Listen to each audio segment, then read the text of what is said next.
Um, really appreciate you being here. Let me share my screen. There we go. So if you made it to the right place, then you'll see welcome to SEL 101. And our agenda for our time today is to have an overview of SEL. As far as Beaverton goes, kind of where we've been, where we are now, and possibly where we'll be going. To make some connection activities, whether those are CDL, so that's the comprehensive distance learning, or not. So these are skills and strategies and a mindset that will take you just beyond comprehensive distance learning. And we'll talk about connections, control, and competencies when it comes to SEL. By the time you leave today, you'll have a knowledge of social emotional learning, how to infuse it maybe into your practice this year, and at the at least kind of access more questions that you may have through your student success coaches, student managers, or counselors. So just some quick announcements. I'll introduce myself here in a second. All of those, there's actually one joke in here, though there aren't any snacks provided. I hope you all had lunch. But and then as far as norms, these are pretty standardized with us now. Stay engaged. I take my phone and I kind of put it over there away from, so I don't get text. But then I found out last Zoom that my watch keeps going off, so I try to stay engaged best I can.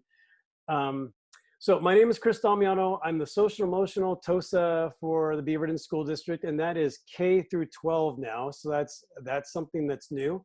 I'd like to first acknowledge the challenging times that we're in, and especially the challenges that are experienced by our BIPOC community. Those are Black, Indigenous, people of color community, those of our colleagues, those of our families, and those closely impacted by the pandemic that we're in.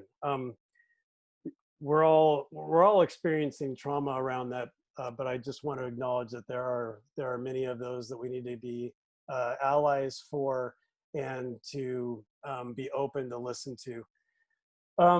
When it comes to the BIPOC community, we all need to really make an assertive effort to acknowledge our weaknesses, but we also need to find our ways of commitment. And in my role, my commitment to anti-racism is to use SEL as a leverage for creating a greater equality in access of education, and then also using that as a mechanism through our equity lens to make sure that the choices and the things that I'm doing meet the standards and rise above where we've been. So to give you an idea, there's 4 questions that our equity lens asks us to look at things, and I'm not great at it yet. I just am not. So I leave them on a Post-it note on my computer. And so anytime I'm doing something, I try to refer to them, whose voice is or isn't being heard, who's benefiting from what I'm doing, and who's having maybe a burden from what I'm doing. Is this aligned with equity policies, and are the decisions that I'm making closing in or widening access or opportunity? So for me, this is, I am not perfect, and so I have to keep this and keep reminding myself of those things.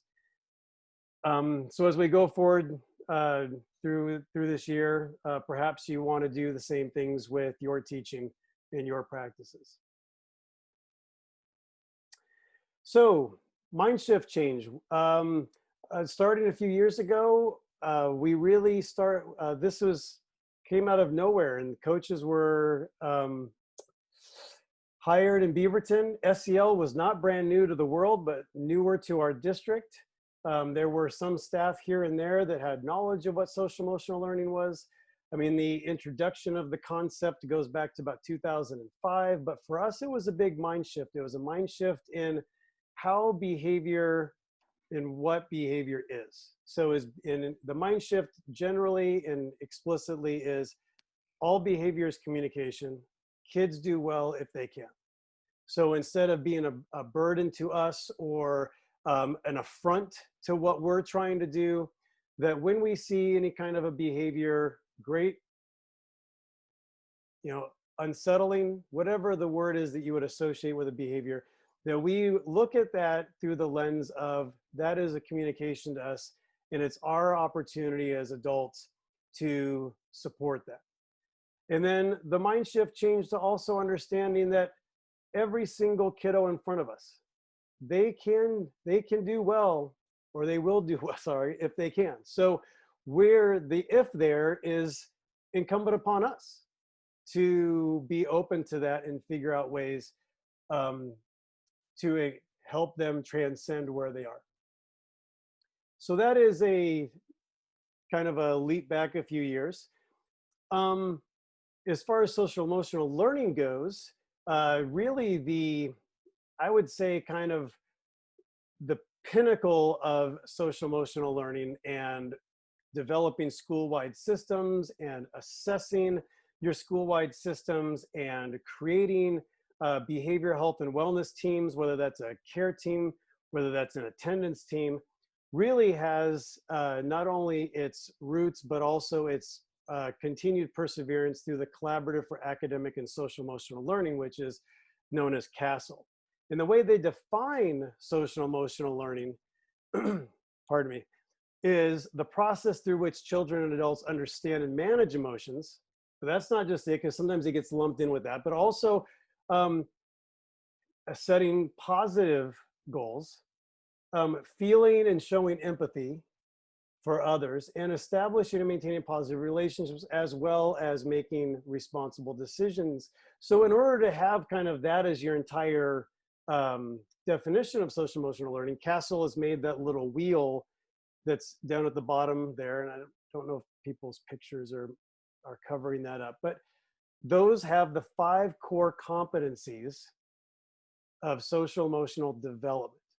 And in a sense, whatever we're trying to do should try to match or meet one of those 5 competencies. So for instance, if we were doing a lesson on how to listen to others, we know that we would be helping students with social awareness, but we'd also probably be helping them with responsible decision making. So when we're practicing SEL, whether it's through our teaching or through our modeling, we're trying to hit and develop one of those 5 core competencies.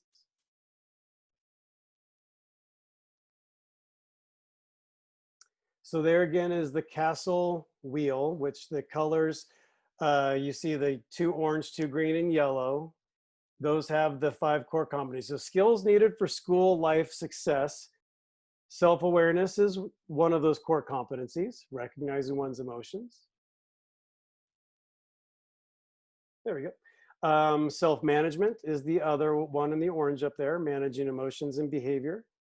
And these are core competencies for us as well, not just our students, right? So as adults, we are constantly mastering and finding ways to master our own emotions. And I think the last 6 months have given us the opportunity to reevaluate, are the things that we're doing to recognize our emotions still working? Or are the things that we're doing to manage our emotions still working?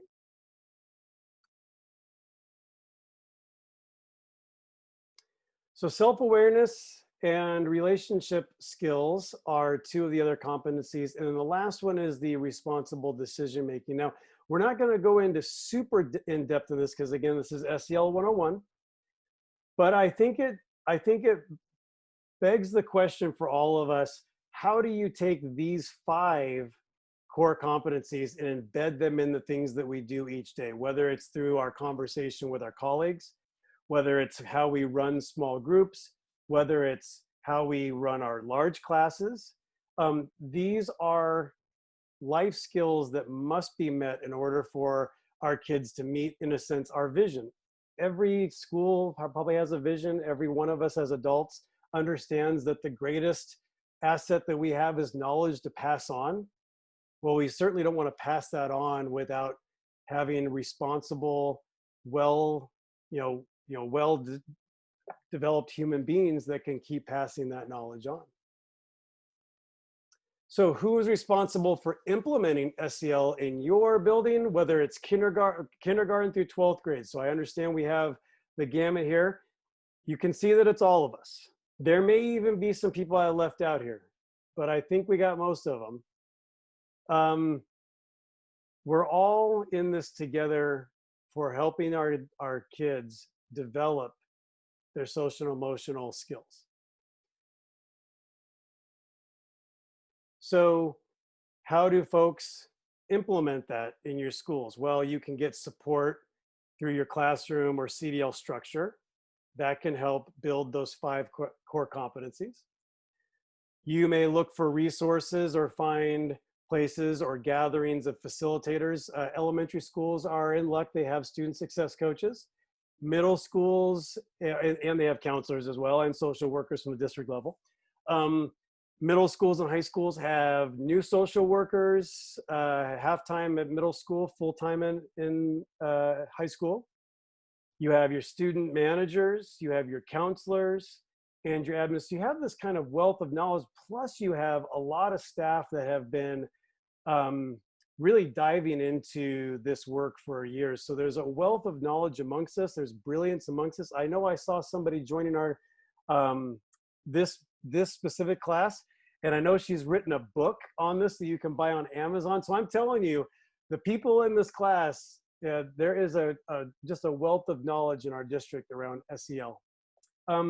Teaching supports are ways of implementing SEL. So whether that would be a co-teaching support, whether that might be maybe it's a reciprocal teaching support, whatever that might look like at your school, and then providing classroom coverage just so you get an opportunity to go like watch it. And in a CDL world, that might be that you invite a coach or a counselor in to teach and model a strategy while you kind of watch it in the Zoom room. So these are ways that you can jump more into the implementation of SEL in your schools. And these things have been happening quite a bit. And sometimes I kind of look at this and think after 18 years in elementary school and then a couple in middle school, I look at them, I go, there's a lot of SEL strategies that were just not defined as SEL. There were many, many, many things that have been wonderful for developing these 5 core competencies. So then what's the difference? The difference is with the intentionality. The intentionality being very specific and understanding what SEL is and how do I support kiddos develop those skills. All right, so here's our first engagement activity. I don't want to take and be talking because we know that we'll lose each other. So this one's just going to be a mindful minute, so it gives me an opportunity to jump into the chat. Focusing on your diaphragmatic breathing in this one. When you take really good deep breaths, it really kind of offsets the sympathetic nervous system, which is kind of that fight or flight. So depending on if you are really upset or if you're just more like, oh man, I got things going on later today, taking those deep breaths will bring you down, will allow your, it happens here in the spinal cord, but it causes the parasympathetic nervous system to kind of take over and do its thing. So for a little bit right now, what I'd like you to do is take some time just to do some breathing and kind of think about what you've seen so far. If you have any questions, throw them into the chat. All right, so just to come back together here, thank you for taking that moment and showing me some grace and participating in that. We have a couple questions as far as the first day of, first 10 days of CDL, SEL. Just really quickly, let me give you an idea behind that. I knew what was coming towards y'all. You were about to get inundated with millions and millions of things. And so my thought was, let me give you the simplest, most accessible way of putting SEL into your daily practice with your students. So those lessons are very small activities that you might ask of kids, discussions, and then an activity as a follow-up. So, and then right above it, you may notice that there's at the very top of them, I'm not going to bring it up, but there's like self-awareness, responsible decision-making. So each one of those lessons connects to the 5 core competencies of social emotional development. as far as how should you teach them, there's actually 4 weeks worth of small SEL lessons. They're each color coded by day. So use them as you would see fit. They're there for guidance. They're not there as a you must do this, but they're there for you. We have a yoga technique. This is cool. Alternative nostril breathing. I found that it can be helpful. At the very end of this, Melissa, can we circle back and talk about that alternative? I really would like to know more about that. That's cool. All right, so let's keep on rolling here. We come out of our engagement activity. I'm going to, I believe, let's see. I'm still sharing, so I just need to bring up my screen more, don't I? You all see my screen? The engagement activity? Woohoo! All right. So we'll just keep on rolling. So as I mentioned early on, so here we have these 5 competencies, and we understand the development is needed to become a well-developed adult, and you need these skills. But SEL is also a lever for equity. And I really think that this needs to be highlighted. So I made a few slides here. The SEL can help create caring, just, inclusive, and healthy communities that support all students in reaching their fullest potential. There are a lot of concerns out there by our BIPOC community, including there's some articles about how SEL has been used as an extension form of racism, almost a wolf in sheep's clothing. And not only do I want to address that as a very real and a very grave issue, because if it's used as in terms of discipline, then really people are missing the point. And so I've really had an open heart to reading some of these articles of some places that are using the idea of social emotional learning, like the haves and the have-nots. And that's not what the SEL is about. So in a SEL in its warmest and caring spot is there to develop humans to be more just, more inclusive, support healthier communities. Oops, sorry about that. So how can we implement and practice SEL to ensure that it doesn't cause harm? This is a space that is kind of a call for all of us, that we do need to be looking at our district's equity lens as we roll out our lessons. We do need to, when we go to do a family activity, are we including all voices in this? Are we assuring that this is welcoming? So those are the things as far as our SEL practices are just good practices that we're not harming. Sorry about that. So as a lever for equity, here are 5 key insights and promising practices that we can all take on that will ensure that it's a lever for equity. There we go. Prioritize adult learning and critical reflection. Let me just say that this is the time for mastering adult SEL.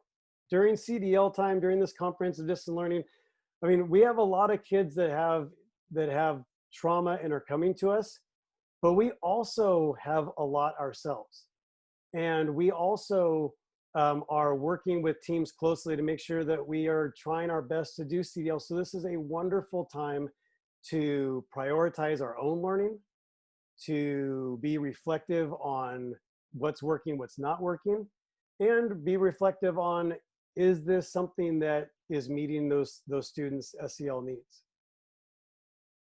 Promoting and elevating students' strengths, voice, and agency. If you're putting in practices in your class like a think, pair, share, you're elevating students' voice. If you're asking what kind of a welcome activity they would like that gets them more engaged at the beginning of a lesson.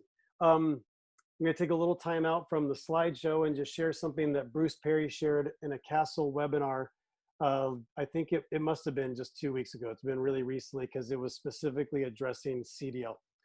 And that is that if there's one thing as a teacher that you can, in a sense, wrap your mind around, that would be the most impactful strategy. And that is to know that the first 3 minutes of your lesson needs to be some kind of a regulation activity or a activity that gets kiddos in a space to learn.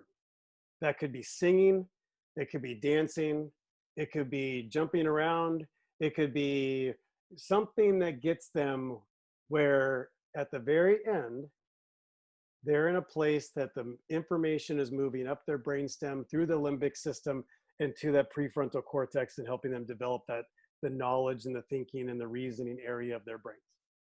So I think that's a really big takeaway, the first 3 minutes of all of your lessons, to acknowledge that need to get to a right place. So how does that impact us? Well, how do we promote that?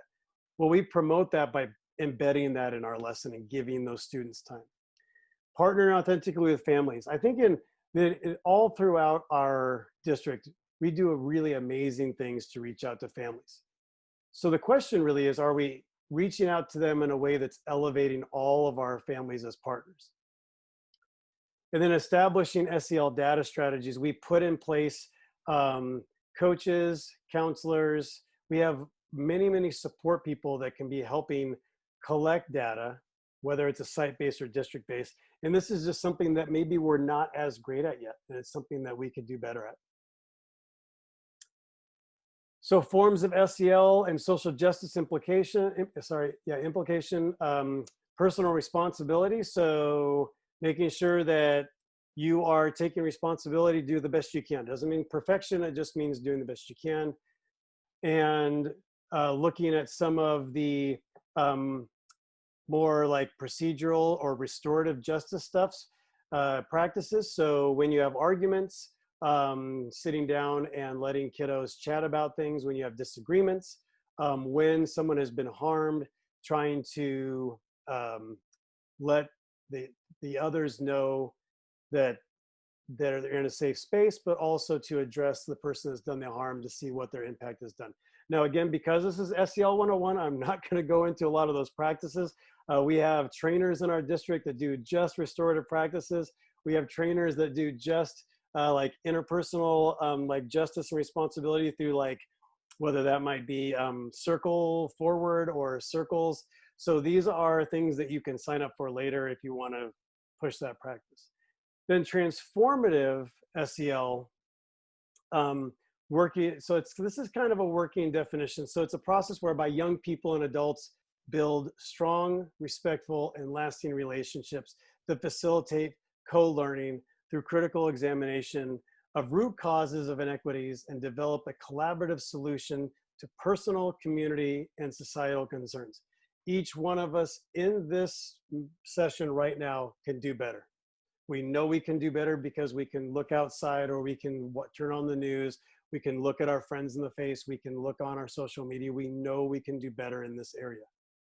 Social emotional learning is a lever and an understanding and a mindset to create a space that allows for this. Okay, engaging. This is a brain break time. What I want you to do is I want you to turn off your video and just go take a walk and be back here in 2 or 3 minutes. You'll know you were late if I'm talking.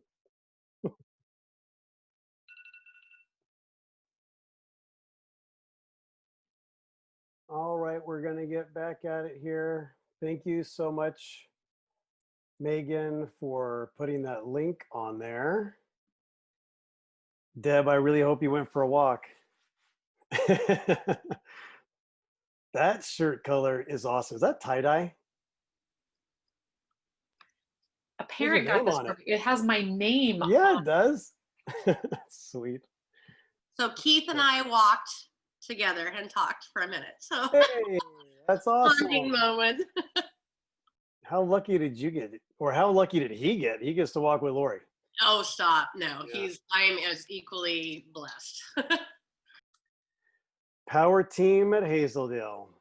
That's where you need to take your learning walks to, over there. Okay. I didn't see any other questions but the first day one that Megan took care of. So I'm gonna keep going.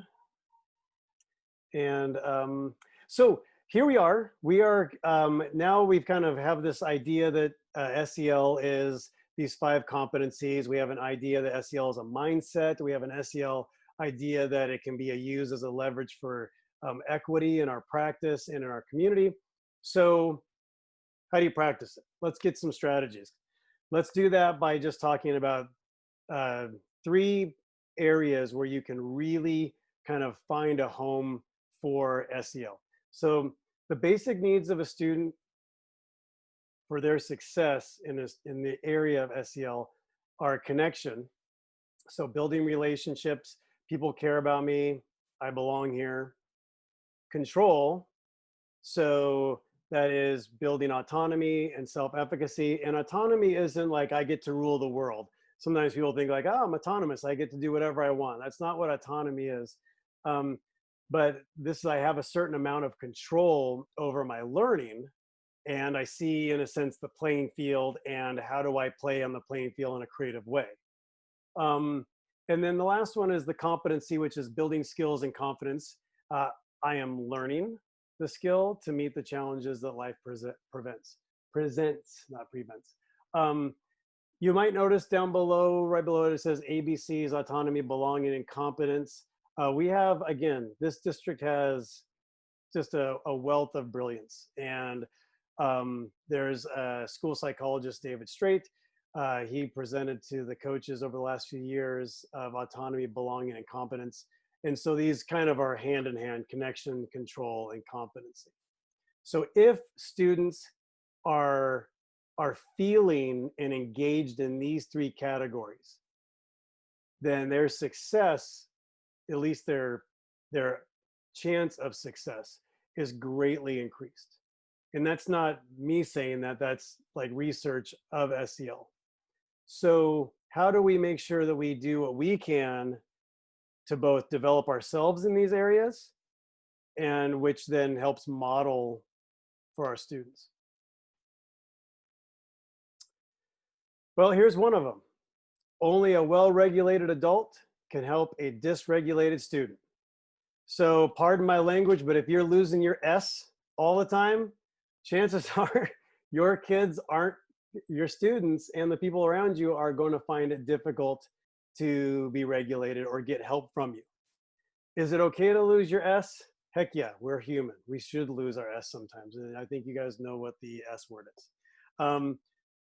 But the trick is, as an adult, to learn the skills needed. I'm going to bring out Dr. Siegel's hand and brain, information going up the stem. Oh, I'm going to be showing that in a minute. Forget that I said that. So only a well-regulated adult can help a dysregulated student. So how? That's competency. We build skills of confidence. I am learning the skill to meet the challenge life presents. I am putting myself in a position to be able to be resilient and push through, but I'm going to be building something. But I have to be able to be in the right mindset, and I have to have an adult or multiple adults throughout the day dosing me with some little bits of strategies or little bits of a time and ability to get myself in a place where I can learn. Bruce Perry would say, well, the most powerful buffer in times of stress and distress is our social connectedness. So let's all remember to stay physically distant, especially this time. So you know this is a recent quote. It was actually off of his Twitter handle. Let's all remember to stay physically distant but emotionally close. Reaching out and connect. Even a short text, a smile, or a Zoom can help regulate, relate, and reason. Regulate, relate, and reason is a whole nother training on resilience. I'm happy to offer that to anybody at any time. And our coaches, most of our coaches have great skills in this area as well. The connectedness thing in CDL is kind of an interesting thing, because Bruce Perry would say that your lessons, in order to really maximize your connectedness, 4 to 7 kids at a time. That way in the screen, you're connecting, you're maximizing that connectedness. Now, is that reasonable? Not all the time. But if you're, especially the beginning of the year, if you're trying to find ways of connecting with some students that are really struggling, know that the size of the group on your screen really does have an impact on that connectedness.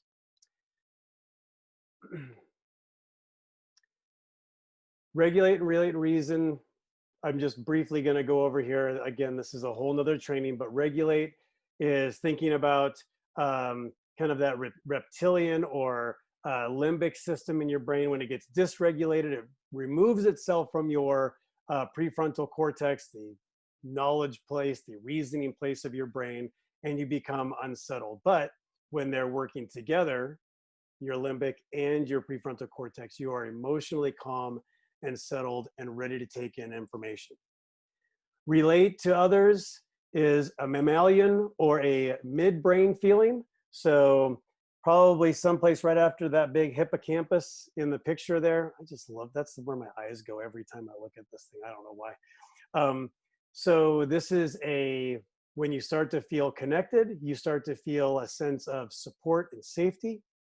You feel a relationship base, and just understand that the more connected and the stronger the relationship with your people around you, the greater opportunity and greater chance that regulation will happen when you're dysregulated. So you feel safe with your family at home.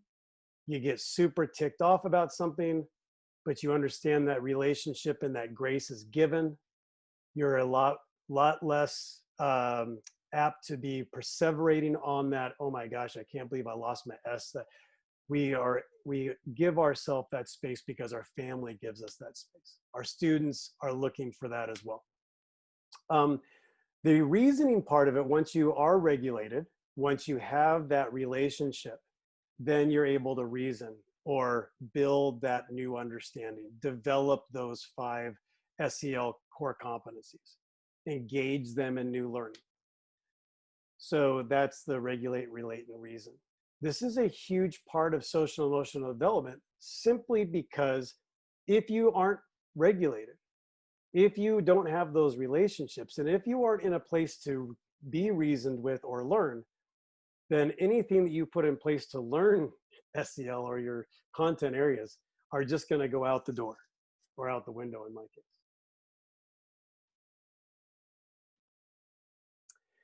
This is why I started to do the hand and brain. I realized I was coming here. So another way, and this is for anybody that's out there that's middle school or high school. I taught middle school last couple of years. This hand and brain model is not elementary. This is across the board for all of us. And it's a great way of visually explaining a feeling and a place. And I can do this all day long, but I think Dr. Siegel deserves a little bit of space in our PD. So I'm going to give him a little bit of space by sharing a video with you. Make sure you give me a thumbs up that you can see and hear it. I think I have to do sharing my audio, which this may be my big learning curve here. Faster than I appreciate it. One of the most rewarding experiences for me has been to study brain science and apply it to the experience of parenting. And the hand model of the brain that I use to teach parents is very useful to understand that. So if you take your thumb and put it in the middle of your palm, put your fingers over the top, this is a very useful model of the brain. And when we can actually see in front of us what's going on in the brain, then we can change what the brain does. So let me walk you through very basically what happens in this brain and the structures in it. And it goes like this. The spinal cord comes up, representing the wrist, and then you have coming up into the skull, the brain stem and the limbic area, which work together to help regulate arousal and your emotions and the way you have a fight, flight, freeze response. These are below the cortex, the limbic and brainstem areas, and the cortex is this higher part of the brain that allows us to perceive the outside world, to think and reason. And this frontmost part of the brain, right behind your forehead, so the person's oriented like this, is actually the part that regulates the subcortical, limbic, and brainstem areas. This regulation is very important because sometimes we can have all sorts of things happen in our life. We're tired, we're exhausted, someone pushes a particular emotional button, and we can flip our lids. So rather than being tuned in and connected and balanced and flexible, we can lose all of that flexibility, even lose moral reasoning, and act in ways that are terrifying to others, including our children. Now, you can actually bring yourself back online and come back to the high road and make a repair with your child. And that's important to explain to them. And you can also use this hand model of the brain to explain to children, even as young as 5 and 6, how to understand when their emotions are rising up from the brainstem and limbic areas here, and how it's overriding the prefrontal area and making it so they may be about to flip their lids. So I've had kids come tell me that they're about to go flip their lids and they need a break. They need a timeout. And by even just naming that, they can tame it. And that's the power of using the hand model for ourselves and our children to help us all make sense of what goes on in the emotional communication that we have in the course of day-to-day life.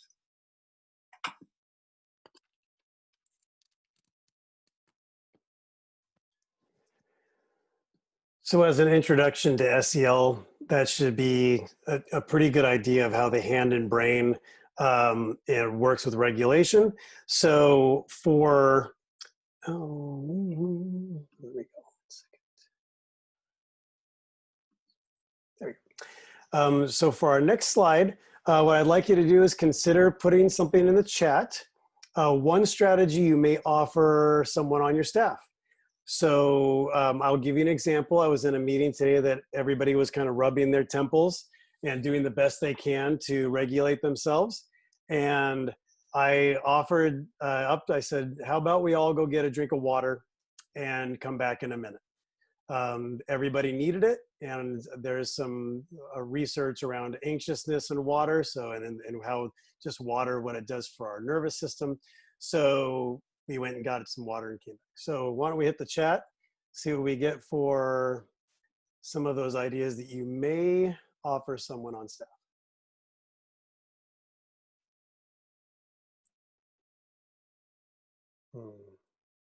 The whole brain, his book. I think no, it's at school. Oh, they're flying fast. You have to be a fast reader. Butterfly taps on the chest. For a walk, move. Arm squeezes. Alpha breaths. Is that maybe like spelling while you're breathing, spelling it out?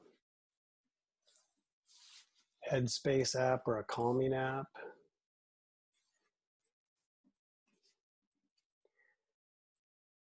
See, look at all these. You all are not as SEL novices as 101. We should have named it like 102. Maybe I'll have to rename it. Yeah, so as you're finishing up typing, you can just keep reading those chats as they're going through. I'm just gonna offer up some other strategies you may want to offer. I'm hoping you could see my screen that says strategies for staff. Or is it still on the, yeah, okay, good. So be easy on yourself. Holy cow, everybody. Think about what we're going through right now. That's one thing you can do. Remind others to just, hey, let's be easy on yourself. Redefine your workload. We're having to do that moment by moment. Shift focus from academic content to positive, healthy relationships helps you develop those SEL skills. Notice what stories you are telling yourself. This is a mindset thing. Are they positive, negative? Are they wearing on you? Are they draining stories? Are you telling yourself things that promote yourself to persevere and be resilient? Or are you telling yourself things that are holding you back? Practice gratitude. If I could take you, if this were small like a phone, I'd walk you to the bathroom around the corner, not so you could see my disgusting bathroom, but you can see on my mirror, I have a little sticky note that says 3 things from today. I truly believe that's one of the greatest gratitude lessons of all time, is to teach yourself how to remind yourself of 3 things each day that you are thankful for. It's a wonderful way of building your social emotional learning and reflecting on the day. Boundaries within distance learning for work and home. Raise your hand if you've been working beyond 4 o'clock in the evening. Raise your hand if you've been working the moment you wake up in the morning. Raise your hand if you woke up last night in a panic of some kind. And the boundaries are so much different. Oh, Lori, thank you. I'm gonna read that one because I just saw it came up. Gratitude builds resilience too. Thank you for mentioning that. For this next one though, as we develop our SEL skills, one strategy you may offer someone, may offer someone in, this was mistype apparently, offer someone's family or offer to the families at your school. And for this one, I'm just going to ask you to, I'm going to put you in breakout rooms as just to jump in. It's going to be random people. For safety, you're always welcome to pass. This is not something that you have to do. But consider thinking about like strategies you may be sharing with your families based on what you've learned now or based on something that you know that you've known has worked for a long time.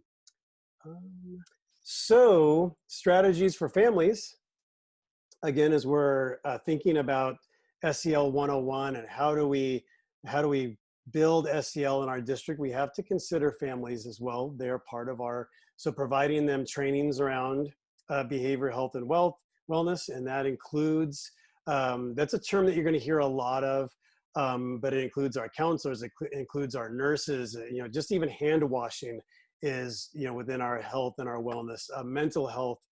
So SEL falls into the behavioral health and wellness. Provide information that is culturally and linguistically appropriate to access. And we have a wonderful multilingual department in this district. Resist pressures to rush. Those links in your slideshow are just short articles for parents, not real lengthy ones, but they're short little advice articles that, and I always encourage us to have a stable of articles for common things that come up with our families. And, you know, those things allow us to be able to share knowledge and to make sure that we have equal access to it. We have, illiteracy, so we want to make sure that we're able to talk about it as well. If someone's not comfortable reading that, we want to make sure there's equal access to it, but we want to have that ready to go to build our SEL out into our communities. Set virtual office hours, which is really important. I think most people are pretty good at that. Find ways for families to have agency in their students' distance learning. That may look like, here's a project, but my kiddo really wants to do that. How would that work? And you just find a way as a professional, the best we can, to encourage that. Again, we're building up that sense of connectedness. All right, so this, we already got there. But this is, if you have an opportunity to have a drink right next to you, this engagement activity, I just built in a water break. This is kind of like a sensorial, however you say it, stimulation. So cold water can kind of break our thought habits. So if you have some water, or in my case, a Coke Zero or something to drink, if you don't, feel free to walk away right now, grab yourself a drink, and we'll just pause for about 30 seconds, and then we'll move on. All right, so the next one we had this is the sense of connection, or building the relationship. So building relationships when it comes to SEL is so key. And, we're not as good as it as we actually pat ourselves in the back with. A lot of us will say like, oh, we've got great relationships with the kids. I question that a lot. I don't even know if I do a great job at it. One time I was walking down the hallway of Kinnaman, I was saying hi to all these kids and felt like, and then I tried to think of, well, what do I know about them?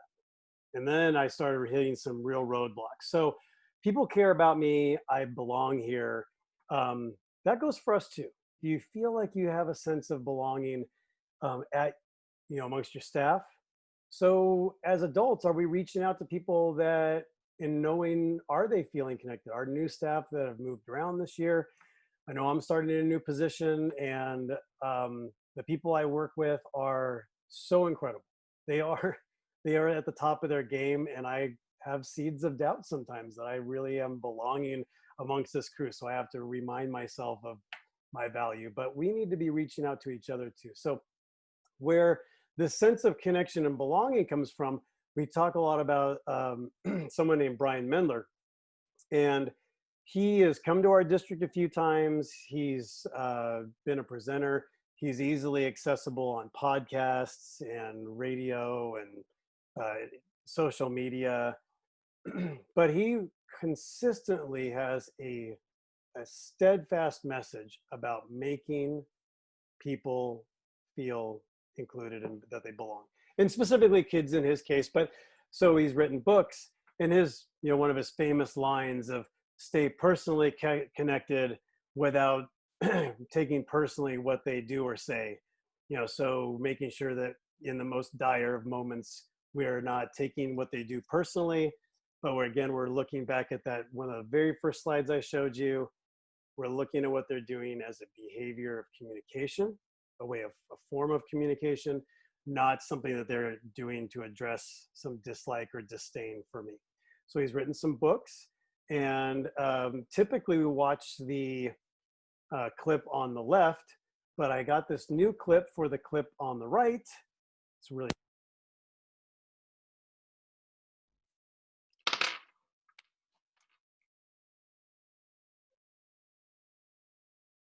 oh, whoops.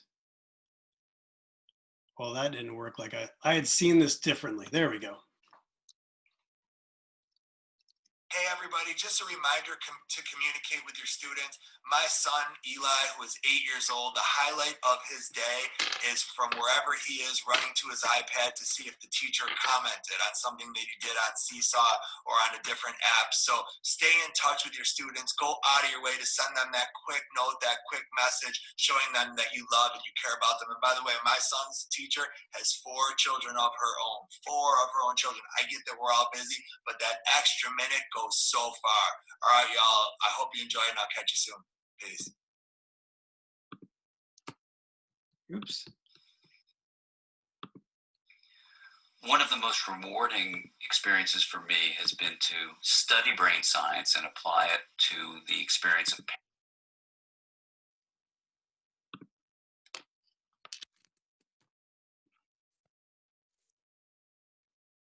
So from here on out, you really need to be making sure that you are getting those positive messages to yourself, to the people around you, acknowledging those quick little, just like checking in.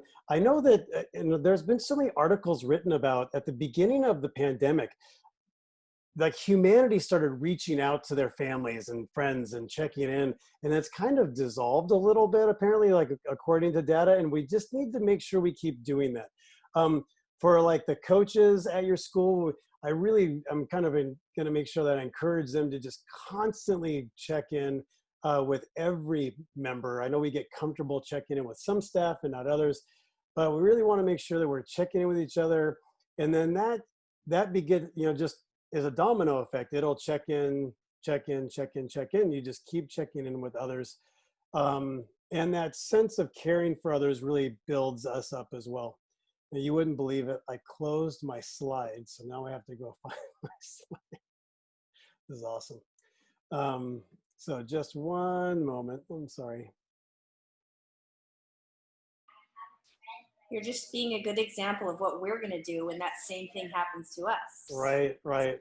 I was on a meeting this morning, and it was at Mountain View Middle School, and some of the people on the staff there had their kids sitting on their lap, and I was like, oh, what I would give to have a small child be able to sit on my lap. I mean, I miss those days. My kids, if they sat on my lap now, they'd probably break my lap. But it was just a reminder, like, oh gosh, this is just so authentic. Where we are is everybody's in this weird different spot.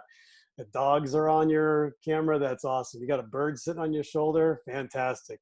If you're sitting upside down with your feet on the wall and your head on the floor, let's go. I think I was able to get there.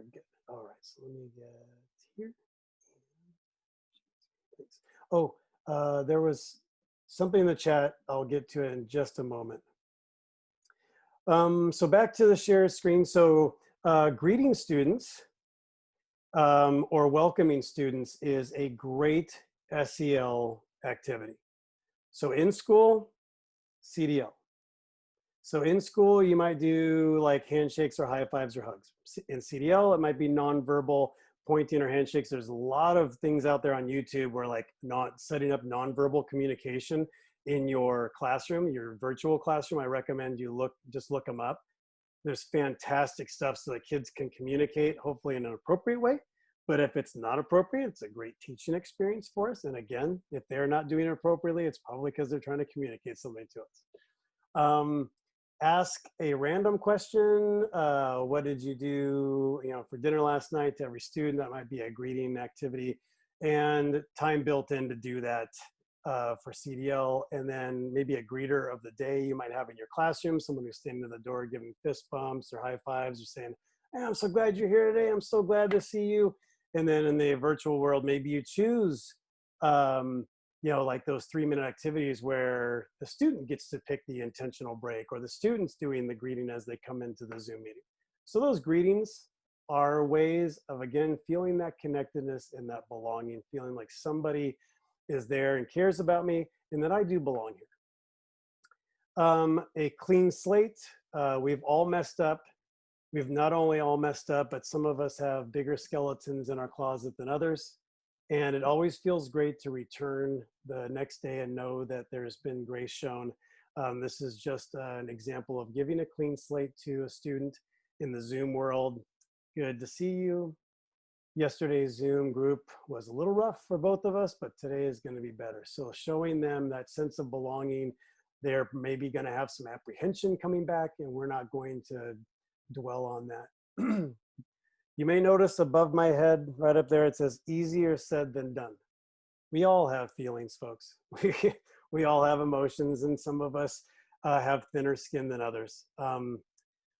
I don't know, some circumstances I have thick skin and some I have thin. And so, but the SEL, growing your social emotional development would tell you that this clean slate would be a beneficial thing to helping your kids belong.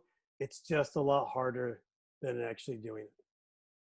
It's easier said than done. Seek feedback, talk less, ask more. And I'm not doing that right now, so I apologize. I'm not modeling a lot of this. PDs on Zoom tend to be weird, but what is something that I do as your teacher that helps you be successful would be a great question. What are things, what could I do differently in class to help you thrive in class? Or what things could I do differently in class or change about class that would help you oh, those are the same ones. Well, look at that. You got them twice because it's so important. So these are, again, things that are helping kids feel a sense of belonging, which once they feel, like I said, that sense of belonging, those are strategies to develop their social and emotional being. This one's a great one. And this one is one that I just can't speak enough about. And it's also an easier said than done. A 2x10 is literally what it is. It's 2 minutes a day, 10 days in a row, talking to a kiddo. I ask you to find a staff member or find an adult to do this, to practice on yourself. So not a student right now, but if you haven't used this 2x10, try it on a new staff member to welcome them, to get to know them. Not about necessarily curriculum, but about them as a person. What question do you like to be asked that I can get to know you? For me, I might say, hey, ask me about what running does for me. And those that know me, I'm a really big runner, but lately I've been a big skateboarder. So ask me how does skateboarding make me feel? It makes me feel really old every time I crash. But there's a component to this that's important to understand too. Now this 2x10 came out of some research by Raymond, his last name starts with a W, but the research came out that 85% improvement in this study group. Now it was anecdotal for sure, but the 85% of these students' behavior improved based on this relationship and connection activity. So helps you build resilience, lets you know that that you believe in them or that you care. And at the end of the 2x10, make sure that you leave with some kind of a message of charisma, or like, oh yeah, you're doing awesome. Way to go. I'm just really glad we get this time together. So those kind of relationship builders build connectedness. All right, and we are coming up on the last part of those 3 aspects of strategies and control. But what we're going to do first, because we have a little bit of time, we're going to go to a breakout room. What we're going to do is we're going to use the strategy And I've used this quite a few times, and the coaches have used this quite a few times in person. If you can imagine, and show me a little bit of grace here, but if we're at a table and we all stood up around a table and we shared something, each time we share something as a focus, we would celebrate that. And I might say, now I see on my screen, I see Krista, Marissa, and Cody. Those are the three people that I see right now. So let's pretend that we're all together, and I go first, and I'm going to stand up. They're going to stand up with me. We share out one takeaway from what we've learned so far, and then we're going to give each other a virtual high five. And then after we go around the whole group, then we would sit down. So Cody would go, we'd all give her a virtual high five. Krista would go, we'd give her a virtual high five. Marissa would go virtual high five, and then I might go virtual high five, and then we sit down, and that shows that we're all ready to move on. So this breakout group, again, you're going to go to with your group, share one takeaway from what you've learned so far in SEL 101, and we'll be back here. In this one, we're going to take 4 minutes. Welcome back, everyone. Hopefully you have, I'm sure that you do, have something to take with you, or as a takeaway. Let's get back to the last avenue of how do we use SEL in a way that creates that success for both us as adults and students. The last one is control. And again, this one often gets a little bit muddled about building autonomy and efficacy. Autonomy is the responsibility of being in charge of one's own learning, not being in charge of everyone. So sometimes we get, we hear or we feel this sense of like, well, I have autonomy then. It's like, well, you have, some of us, and actually a lot of us, we have autonomy within our own practice, but we have a lot of guidelines. And I go back to that same idea of we have a playing field to play on, and we're welcome to kind of run around on the playing field. The students have the same thing. Autonomy doesn't mean you get to run the roost, but we're going to help you understand yourself where you can have autonomy and ownership in what you're doing, but also know that people work with you in that sense. So some things, you can record directions and responses in the CDL world would help them feel that sense of a control. So digital recordings help in that, where you give them some space, let them kind of do a task or a skills performance. Another way of doing that might be offer like really a ton of discussion prompts throughout your lesson, which gets them engaged and talking. So let students choose the response. Perhaps you put a few up there, roll the dice, popsicle stick, whatever it may have, however it work with your class, lottery. And then the last, another way to really kind of help with that autonomy is creating norms together. And that's something that you're going to have an opportunity to do next week. If you have a chart up that already has what you have expected, from the SEL point of view, you would take that chart and like rip it in half, put it in a nice drawer, and then put a clean piece of paper up and norms together. Those are things that you might create both physical or verbal strategies and expectations and norms together. And that helps build up that sense of both autonomy. And in the show notes, there's a link to kind of gathering student feedback. And I really, really like it. I just didn't want to put it in the list in this slideshow because it has a ton. But it's from the Collaborative of Academic and Social Emotional Learning, and it's there gathering student feedback. So ways of adding to the students' opportunity to feel that sense of control in their learning. This is a video by Brian Mendler, but I'm looking at the time, and if you would kind of grant me a little bit of space here, I'll just tell you that these little phrases that he has in here are like preventative phrases. So they add to the competency, but I put it in the autonomy because when you give kids a phrase such as, hey, I know today on our class, this is Zoom, some of you are going to check out, some of you are going to have distractions in the background. I know that's going to happen. But what I also know is that I might do something to help, like get you back engaged. And it's not that you're in trouble. I'm just going to let you know. Or you may say like, hey, you may get engaged. I know that each day some people get disengaged and it happens all the time. Don't worry about it. I'll check in with you later. I'm not going to check in with you at this moment. So that's a CDL version of Brian Mendler's like preventative phrases. Oh, and if one other example, perhaps somebody says something derogatory or upsetting, and you may want to have preventative phrases on the front end like, hey, it's from time to time, we say things to each other that just simply aren't acceptable. I'm not going to stop my lesson to address it, but I guarantee I'll circle back with you at the end of the lesson. That would be a preventative phrase. That way, when it does happen, you don't feel this sense that you have to snatch the dignity right out of their heart. They belong.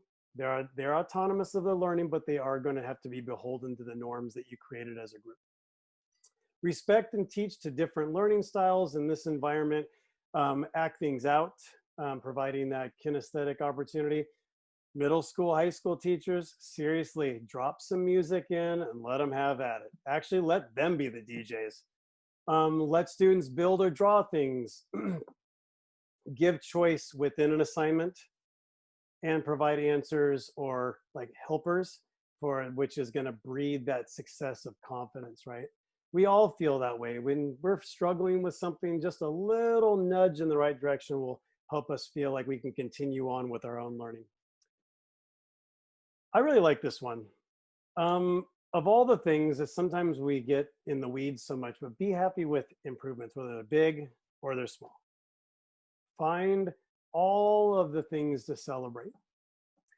Work intentionally to communicate success.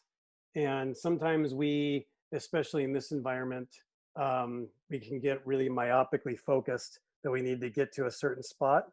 And we can take the opportunity to be like, oh my goodness, this is wonderful. I want to check in with you after class. Almost the entire time today, you seemed engaged. You were adding to the group discussion. That was fantastic. Thank you so much. In school, out of school. So competency, getting back to that I'm good at. So differentiating things that I'm good at school versus things I'm different at home builds on the competency. And we reached the optimistic closing.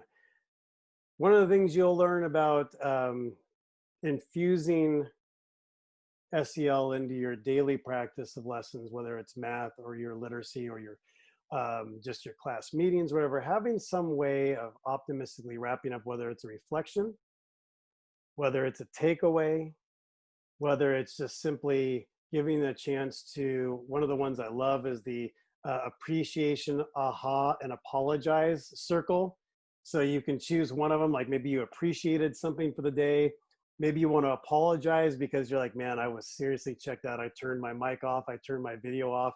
I went in the backyard and I was having a siesta and I knew it was going to be over at 2 o'clock and I came back in. So an optimistic ending allows your students the opportunity to check in with each other. As an adults, it allows us to check in with each other and be real.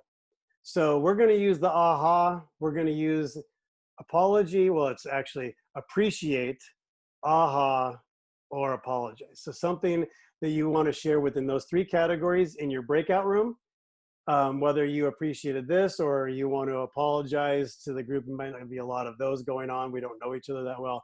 Or an aha moment that you had during our time.